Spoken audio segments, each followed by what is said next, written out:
Welcome back, everybody, to the Leadership Void podcast. I'm Enrique Vince, my co-host, and by the picture, you know who we have with us. But we are so blessed to have this special guest with us during Veterans Day. We've been anxious to record this and get his take on leadership. A man that has a long list of leadership positions, and I'm gonna let Vince introduce. Yeah, absolutely. We are just honored to have General David H. Petraeus, retired U.S. Army, with us. He is the partner with KKR and chairman of KKR Global Institute in New York, New York. Here he is honoring Veterans Day. So first, thank you for being on the show, General. Please tell us and share a little bit about you. Well, thanks. First of all, it's great to be with the two of you and the Leadership Void podcast, and great to be able to do it around the celebration of Veterans Day, when obviously our country does recognize the extraordinary service of those who have worn our country's uniform, and particularly, of course, over the last 20 years, done so at a time of war and done so voluntarily, knowing, in fact, when individuals took the oath of enlistment or office that they were very likely going to be asked to deploy to combat. So again, always wonderful to recall the tremendous service, sacrifice, the achievements of those who I believe are America's new greatest generation, something that Tom Brokaw, who of course wrote the book, The Greatest Generation, about the World War II generation, but he was the one who suggested that description to me after he spent a day with our forces in Iraq a number of years ago, and shouted at me into my ear as the helicopter was winding up to take him on the 2-hour flight back to Baghdad from Mosul. And he said, surely those men and women in uniform we've seen today are America's new greatest generation. And I firmly believe that. And so it's an honor again to be here with the two of you. Look, I was a kid who grew up 50 miles north of New York City on the Hudson River. My dad was a Dutch immigrant. He was a ship's captain, signed on with the U.S. Merchant Marine during World War II when the Nazis overran Holland and the ship couldn't go back to the Netherlands. Met my mother there in Brooklyn, and they again gravitated up the Hudson River. Sort of a typical small town America upbringing. Did go to West Point, 7 miles away around the mountain. Didn't let me commute, but it was close by at least. And then obviously spent 37 years in uniform.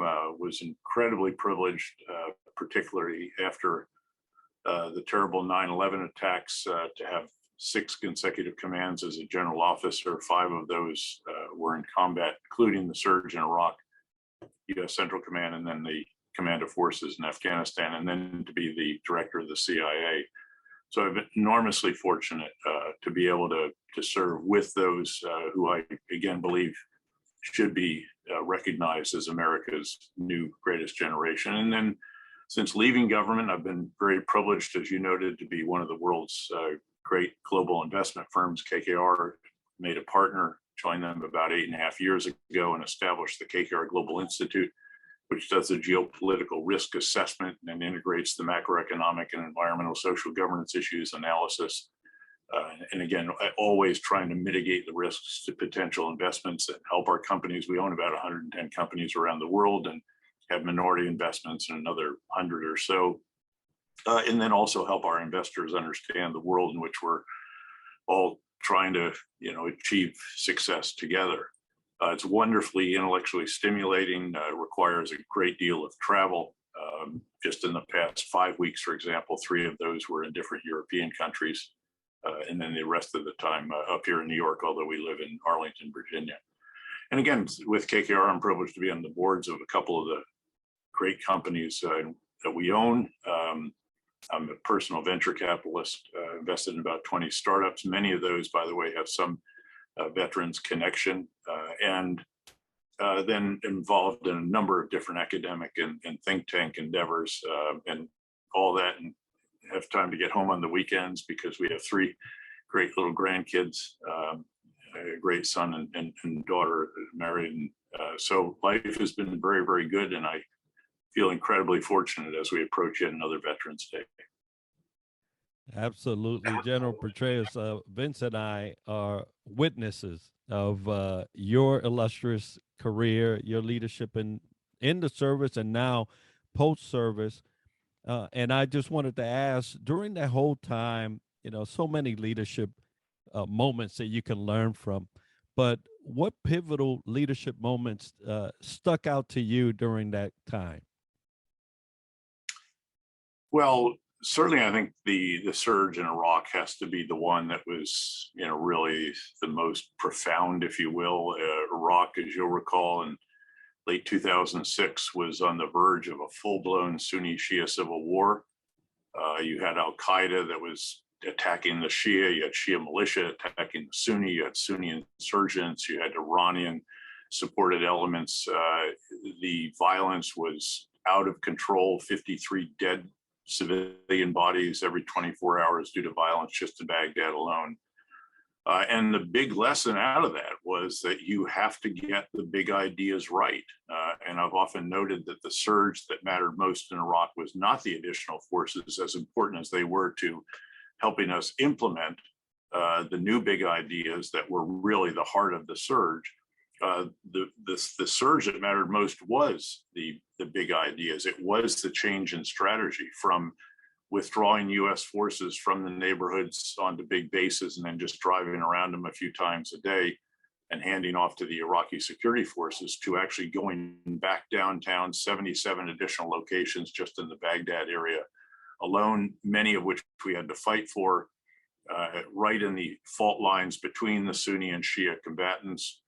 Taking control back over from the Iraqi security forces, who had been so battered by the escalating violence that they were no longer combat effective. We had to pull a lot of them off the line and essentially really go through a reconstitution process, then put them back in, drive the level of violence down. And so we cleared and held rather than cleared and handed off. And then gradually built and transitioned over a period of time as conditions warranted. But there was another huge idea, and that was that we could not kill or capture our way out of industrial strength insurgency. We had to reconcile with as many of the rank and file of the Sunni insurgents and also the Shia militia. Ultimately, it was about 103,000. The Sons of Iraq, as part of that program, was called the Awakening and so forth. But even as we then intensified, really dramatically ramped up the pursuit of the irreconcilables by our special mission units, who were conducting 12 to 15 targeted operations every night during the course of the surge. And then a really great civil military integration with the greatest diplomat of his generation, Ambassador Ryan Crocker, a joint civil military campaign plan. There was not a military plan and a civilian plan. They were truly integrated. I actually was criticized a bit by some above me that, we had all this, quote, civilian stuff in the plan. I said, well, it's because it's a civil military plan. That's what it has to be. And that level of integration was hugely important, and a variety of other initiatives and ideas. But again, the key is, especially if you're the strategic leader, you're the person at the very top of an organization, you have got to get the big ideas right. You've got to get the strategy right. Then, of course, you also have to communicate that effectively through the breadth and depth of the organization. You have to oversee the implementation of the big ideas. That's what we often think of as leadership. That's the energy, the example, the hiring, the firing, the incentivization. It's the metrics. It's how you spend your time. It's where you give your emphasis. All of these different elements, again, that we normally associate with leadership. And then there's a fourth task, which is hugely important and is often overlooked by companies, and that is to determine how to refine the big ideas, adopt new big ideas, jettison some old ones, and then do it all over again and again and again. And you think about Kodak, for example, which was the greatest film photography company in the world, had 2,000 patents on digital photography, but didn't do that fourth task sufficiently well, didn't immediately transition to digital photography, and basically got left behind by the others, and it is not the company that it was back when. So again, those four tasks, I think, if you think of an intellectual architecture for leadership, particularly strategic leadership, that's what it encompasses. And, you know, you asked, what's the big takeaway? What was the big lesson? What's the big, it's, you got to get the big ideas right. And by the way, that generally is done in a way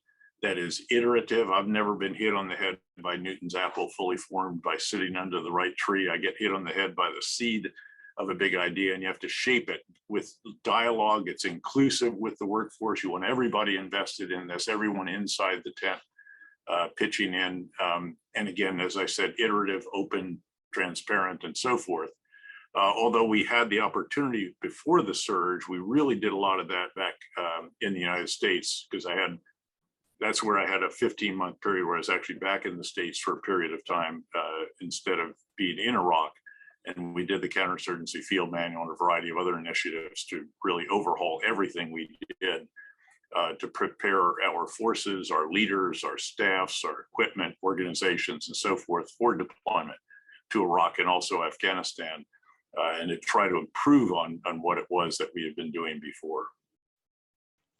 Well, thank you for sharing all that. I'm grateful you weren't hit by the apple, metaphorically, but by that seed. But it is all about that big idea and make it come to fruition and understanding the change of time. So, you know, there'll be folks that watch this who are young entrepreneurs.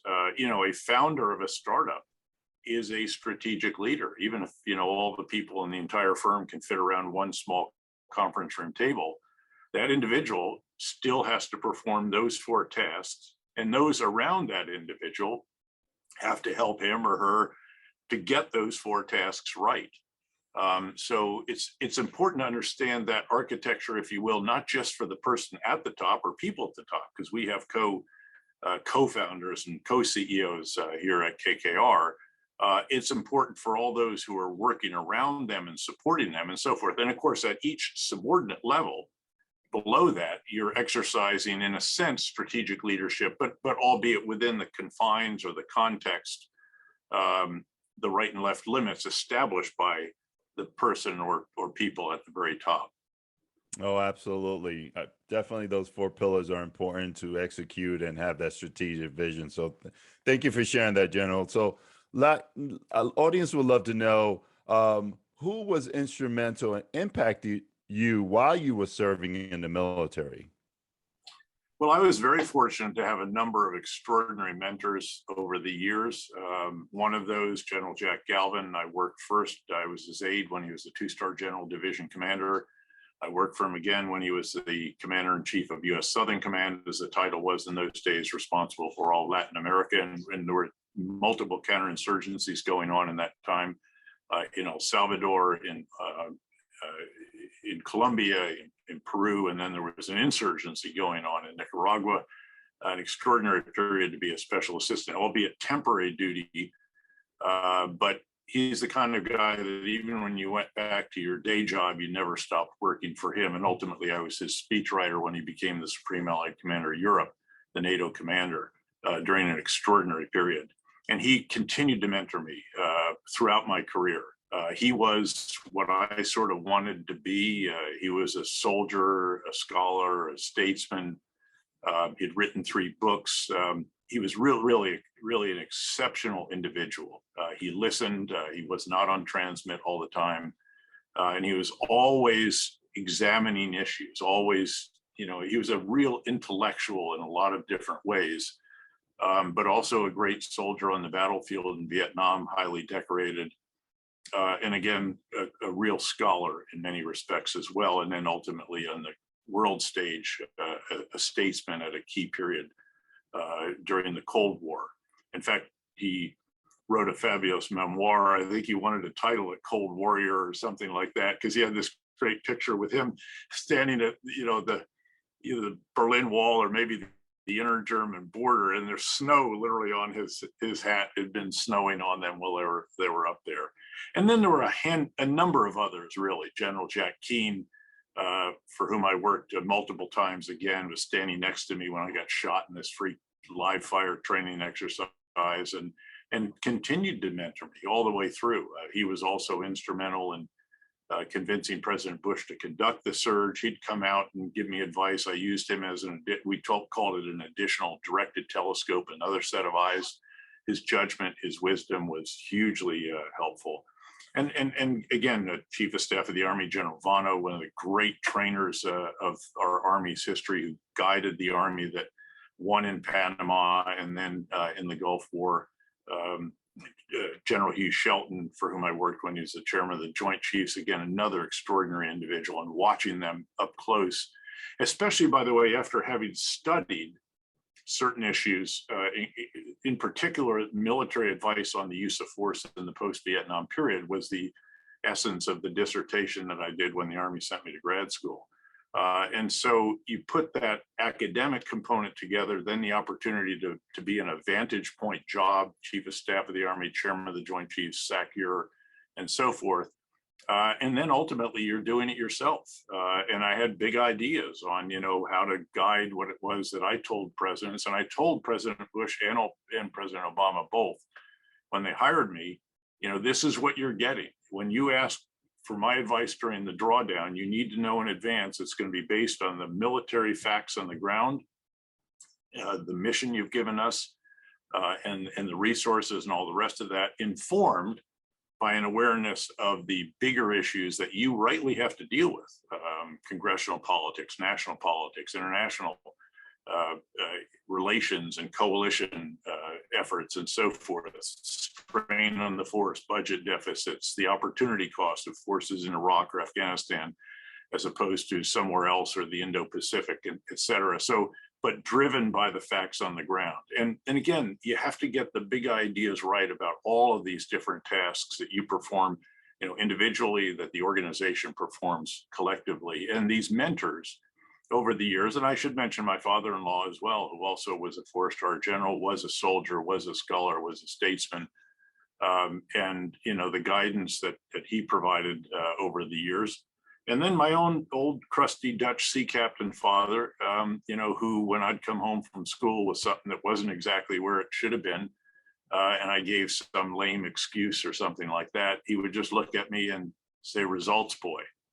And it's a very sort of Dutch kind of thing. And that Dutch stubbornness and determination. And my mother occasionally would say, wooden shoes and wooden head, but there's the quality there that is actually very important. And then I should really note that there's some people in history from whom I drew enormous strength, really, I think, and in a sense, insight. I happened to be reading a book called Grant Takes Command in the early days of the surge. Somebody gave it to me right before I went back to Iraq for that final four-star tour. And I think, I'm going to read this book, but it ended up on a table by my bunk, and I started going through it. And, I don't want to in any way liken what we were doing in Iraq, as important as it was, but to the American Civil War, as profoundly important as it was. But at the end of the day, what Grant went through, the challenges, the casualties, the, Washington looking over your shoulder, that day's version of congressional delegations, the pressure for results, the knowledge that you've got to produce something before a certain date at times. His sheer determination, that moment at the bloody Battle of Shiloh on the end of the first day, where he and Sherman are almost driven back into the Tennessee River. And it's a day that so many of us in uniform, or that kind of experience so many of us in uniform have had, where you're just waiting for daylight, all the available shelter was taken up by makeshift hospitals. He could hear the cries of the wounded still on the battlefield, others who were having limbs amputated. He's just standing under a tree with a slouch hat, little rain dripping off it, and a stub of a cigar, as he always had. And Sherman comes out of the dark and says, "Well, Grant, we had the devil's own day today, didn't we?" And Grant replies, "Yep, lick 'em tomorrow, though."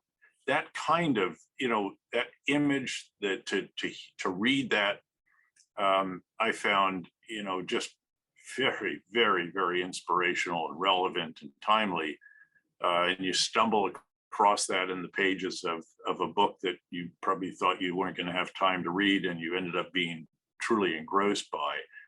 And I found that example of Grant, again, for all of his shortcomings before returning to uniform and failing at virtually everything he did, ending up selling wood by the side of the road. And here he is, the individual who saves the Union, because it was ultimately his strategy when Lincoln finally brought him east, gave him charge of all of the Union forces, that achieved the battlefield victories that ensured Lincoln's reelection in 1864, something that was by no means certain until Sherman won the Battle of Atlanta, and then out to Savannah, and then especially when the McClellan cleaned out the Shenandoah just before the election. So history, I think, is very, very important. And as we are trying to develop our own leadership qualities, skills, knowledge, attributes, expertise, and so forth, I think it's very important to go back and look at those, especially those in our professions, but beyond that as well, who were effective leaders, who were the ones, you know, in the real crucibles of history, stood out. And again, you know, if you look at Grant, his exercise of strategic leadership was extraordinary. I would also just offer that I believe, in my mind, he is the only U.S. Army, so not naval or others, the only U.S. Army leader in history who was brilliant in combat at the tactical, operational, and strategic levels. There are a number of others who have had brilliance at one or two of those levels, but he is the rare individual, I think, has done it at all three levels unerringly. Because again, there are some others that might have done it well at each level, but also didn't do it well at each level. So again, a truly extraordinary figure, one worthy of studying. Again, for all the setbacks that he experienced through life and his presidency, obviously there were certain issues during some of that time, but also some greatness there. I think history is a very instructive source of information, insights, and encouragement for individuals in leadership positions. Well, we have all undoubtedly really been blessed by mentors throughout our careers and even post-military career. Yes. And those mentors have driven us to the armed forces that we have today. Now, a lot has changed throughout the years, but what are your thoughts regarding the future of our armed forces? Well, I think the future is really very bright, but it's going to be very different. We are continuing to invest extraordinary sums of money in our military. There was a sense, I think, that the current administration might actually try to pare that back some. It has not. I think it will end up more than keeping up with inflation. So it's pretty clear that there is bipartisan support for maintaining a very strong and very capable military. But it is going to be different. It is going to be one in which the unmanned aerial vehicles that would become so attached to are going to be joined by unmanned ground vehicles, unmanned maritime vessels, unmanned submarines, unmanned space. We have that already, of course. But again, increasingly, you're going to see the advent of systems that are, more accurately, it would be to say remotely piloted, or perhaps even piloted by algorithms. And so then you're going to augment that with machine learning and artificial intelligence, all of which draws on these extraordinary networks, and they'll be self-healing because the adversary will be trying to disrupt them and take them down and interfere with them. But what I'm getting at is that the advent of, again, really advanced technology, which did play a massive role increasingly in the wars of the post 9/11 period, but not until later on. I mean, we didn't have that armada of drones that enabled us to do what we eventually did in Iraq and Syria, where we ended up helping host nation forces and partners doing the fighting on the front lines rather than us doing it as we had to during the surges in Iraq and Afghanistan. They could do that.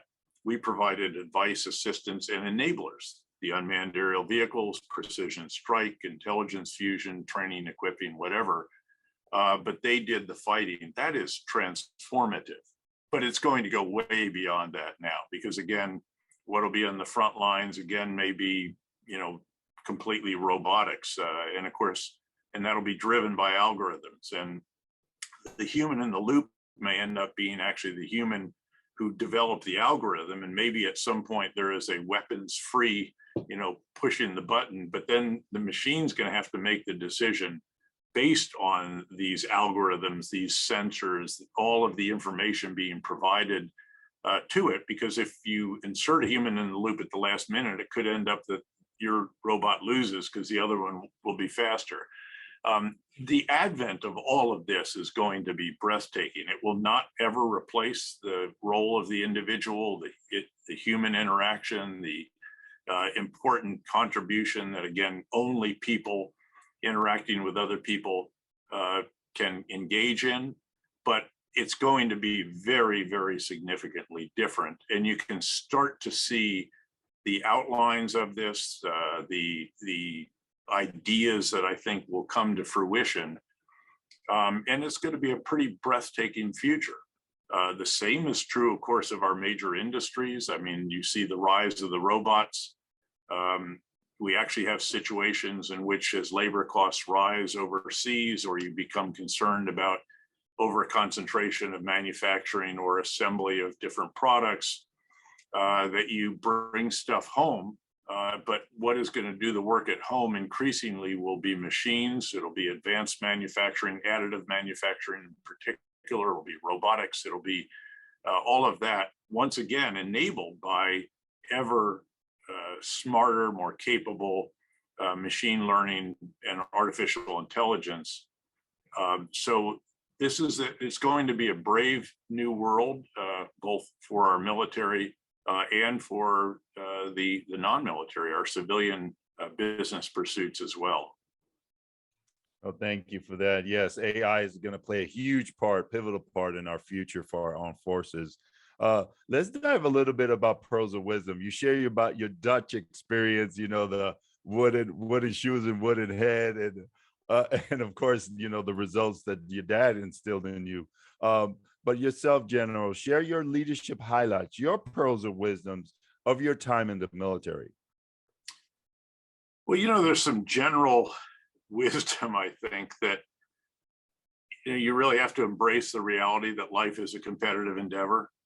And it sounds so obvious, so trite, except that it's really true. And yet not everybody does acknowledge that. I mean, the reality is you don't get a trophy or a t-shirt in the real world just for showing up. This is not kids soccer. This is the real world. And you have to demonstrate, if you want to truly have a shot at the title, whatever it may be, you have to demonstrate sheer excellence. And you have to do it over a period of time. It's not a one-off. But by the way, that excellence has to be the best team player you can be, not just the best individual that you can be. And again, this sounds just so commonplace, but it is actually really profound. And if people don't really embrace that, there are going to be limits on what it is that they're able to accomplish. When it comes to leadership, I think it's really important to note that your leadership style shouldn't be one size fits all. Needless to say, and during my career, starting out as a rifle platoon leader in a great airborne battalion combat team in Vicenza, Italy, that style of leadership, which is very physical, very visceral, very follow me, do as I do, sort of pound, cheerlead, let's do this thing, let's jump out of this plane in the middle of the night with 100 pounds of equipment hanging off us and on top of an airfield. That style of leadership, which is needed there, it's very, very different from what you need, say, when all of a sudden you have a an organization of civilians, or the first time that you actually have women in a formation. Keep in mind that in my day, you actually went all the way to brigade command level in the 82nd Airborne Division. At least in the infantry regiment, there were no women at that time. All very different now. I mean, there are now women in the Brotherhood of the Close Fight, and they've earned their right to that position. And then you get aviators. Now you have to get into ego management, or special operators, or, again, you got the idea. But the bottom line is that not just for the organization collectively, you have to adjust and adapt and change your leadership style over the years. It's also imperative to do that for each of those direct reports, for whom you're trying to create a context in which he or she can absolutely blossom, can truly realize the full potential, be all that he or she can be. And again, I think that's a really pretty substantial insight, and that people do have to be very sensitive. I mean, what will bring out the best in this individual? Does he need a pat on the back once a year or once a day? Does she need direction, or just left and right limits and can get on down the road without micromanagement, if you will? And it's interesting, if you talk to people that work for me directly, say the brigade commanders when I was a 2-star on up the line, there will be some who will say, man, he had the most hands-off leadership style I've ever seen. I mean, a really light hand on the reins. And then there will be others that said, God, I never had a guy that was so much in my stuff as he was. Well, I'd like to think it's because the first individual sort of got it, had a task, and, we gave general guidance and could figure out, and, had that idea that, in the absence of orders, figure out what they should have been and execute aggressively, and would do that correctly. Or the individual who, had a tougher task, maybe didn't quite grasp all of the nuance and details of it, and needed some assistance from my level. At least that would be what I'd like to think would be the explanation for how they might react. But so I think those are two really seriously important issues that folks truly have to embrace and acknowledge. And then finally, I guess I would say that in terms of just development, that those that are trying to really develop personally and professionally should always look for opportunities to be taken outside their intellectual comfort zone. For me, this was going to graduate school.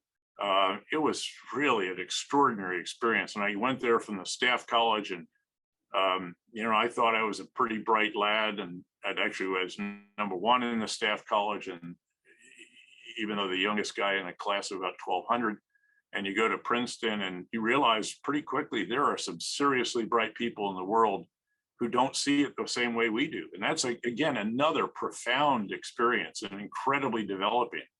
And, you have professors that, they don't give you the grade, just for showing up either. They're really going to challenge you. And I found that experience of enormous value later on. I mean, when people ask, why is the 101st seeming to get it in Mosul? I mean, what is it that your background, and a large part of that was that experience in graduate school and basic concepts of political philosophy and economic theory and so forth that you could operationalize in the real world when you're the occupying force commander in some other country whose people have very different views, values, religions, ethnic groups, sectarian affiliations, and everything else. So I think the value of seeking those is really worth the effort. I didn't do the War College. I did a fellowship. I wanted to do that. I didn't even finish the fellowship. I ended up going to Haiti to be the chief of operations for the United Nations force there. I was not dual hat. I was not US. I was strictly a UN officer.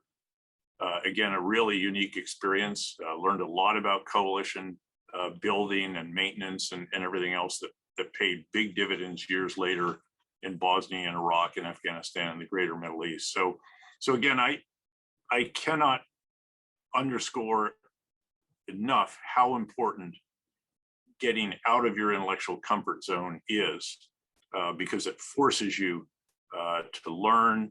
It challenges your sort of assumptions about a whole bunch of different topics. And again, very, very much worth the investment. The dividend is quite substantial. Well, those are some great pearls of wisdom indeed. And I am also an advocate of getting past your comfort zone. That is truly where growth happens, and you see the most amazing things come out of you that you had no idea resided in you.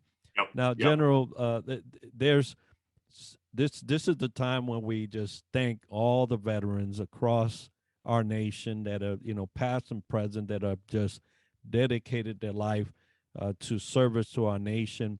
But then now there's this group of brand new, wide-eyed young men and women that are just entering service now and are just probably wondering, why did I do this?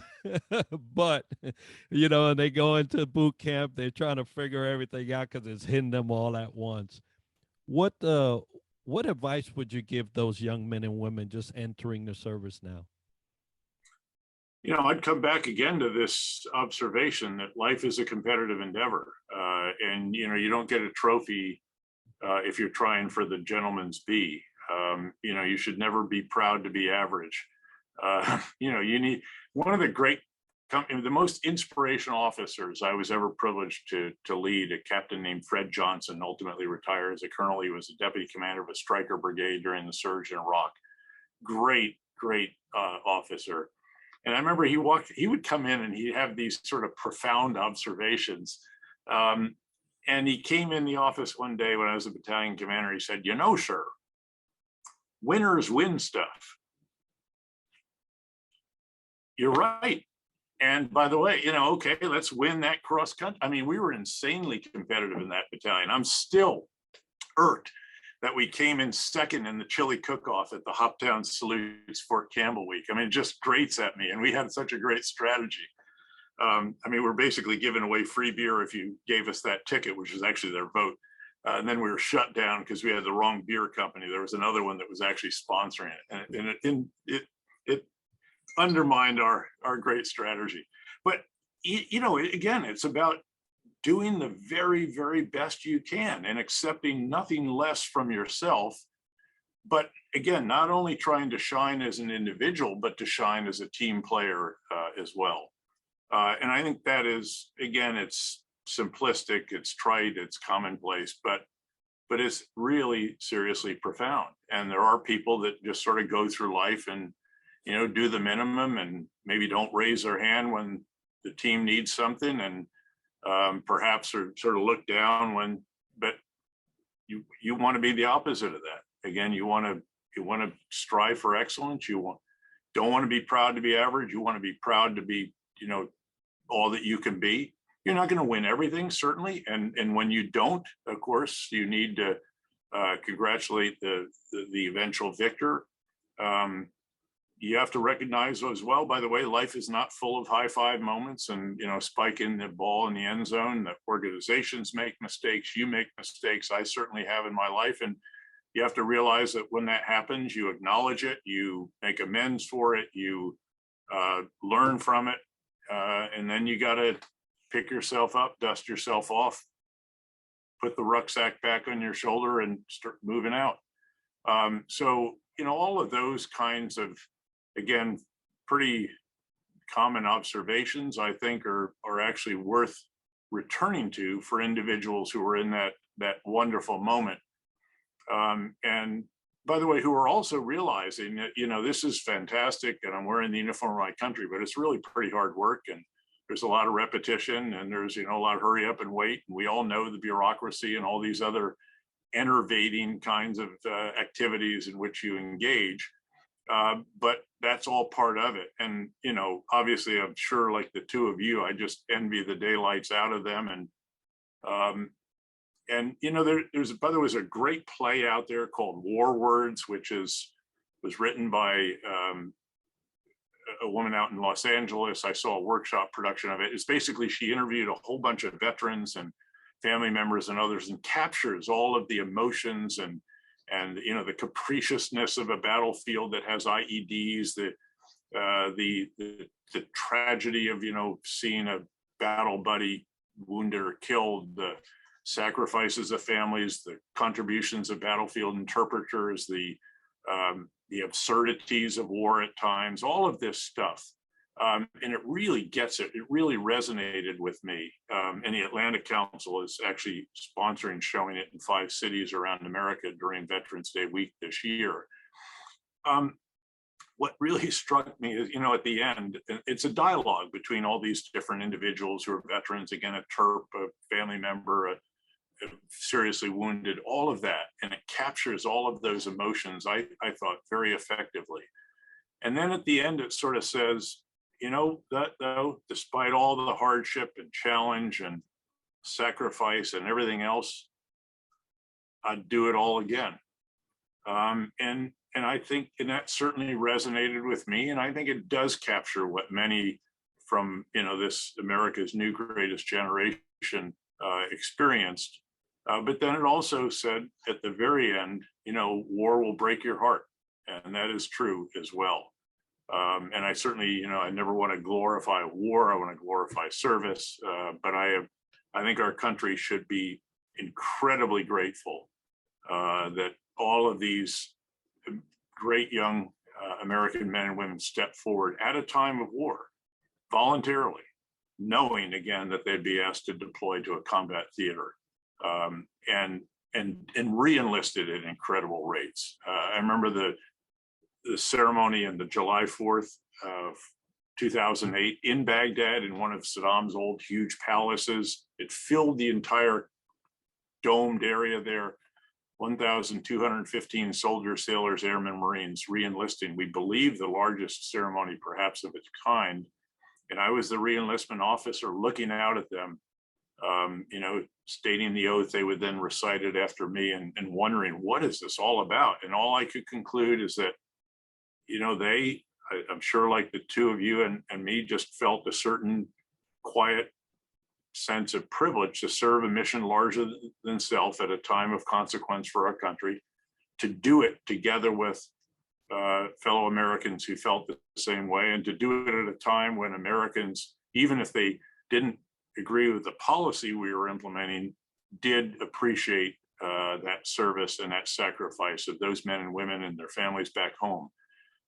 And many of them now veterans, and again, we can never adequately say thank you to them for what they have done.